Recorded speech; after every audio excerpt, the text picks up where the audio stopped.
This is the die grinder dust cover I made. The reason why I had to make this dust cover is that when I'm working on my projects, this is, by the way, this is the die grinder. So it's usually the best in shaping holes in your DIY projects.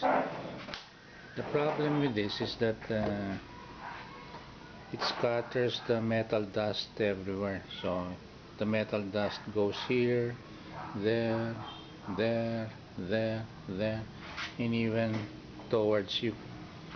So with this dust cover, I can place my DIY project here and then work with it with my die grinder.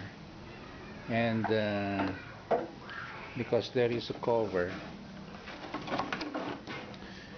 the metal dust is accumulated only here. Of course it falls there, and sometimes it goes towards you. So that it will not go toward you, I usually clip this portion here, so I can see my project, I can see what I'm working at, because this is transparent, so I can do my grinding that way. And then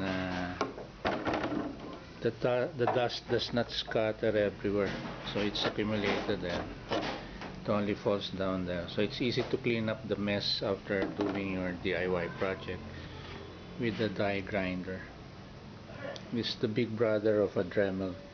The Dremel is small, about half the size, and it's less powerful than a die grinder. Now this is the way I did it.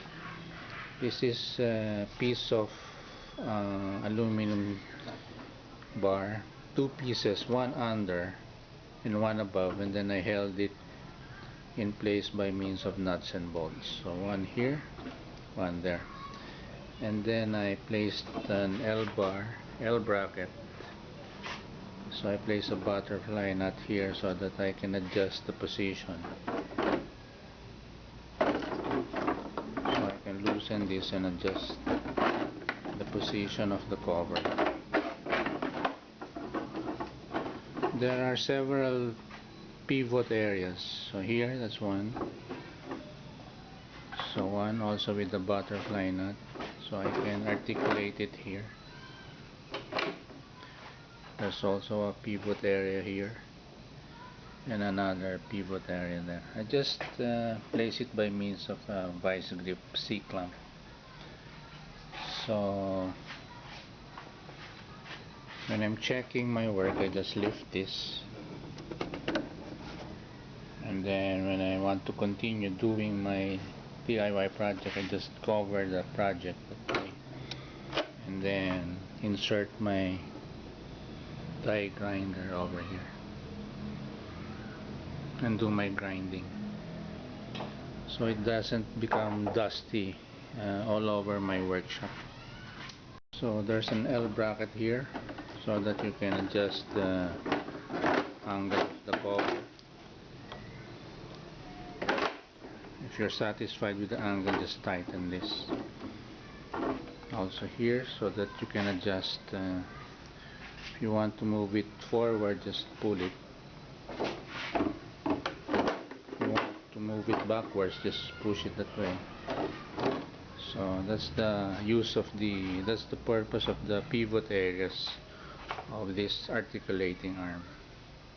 So I just used one by one pieces of wood. So 3 pieces, 1, 2, 3. I tried to use PVC.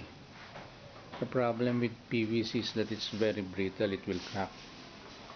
If you tighten this, the PVC usually cracks. So the 1 by 1 piece of wood is better. Now don't use 2 by 2 or 1 by 2 because it will be heavy. It will have a tendency to move down even if you don't want it to move down.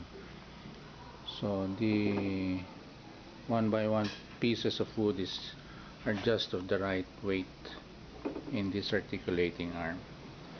So again, you can adjust it that way, you can adjust it that way, and cover the project you're working on so that it will not be dusty all over.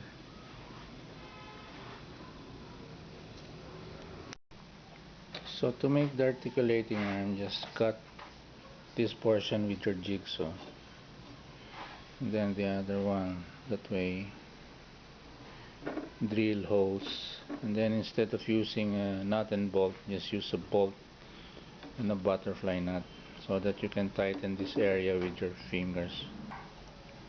So instead of using a wrench, you can tighten it with your fingers.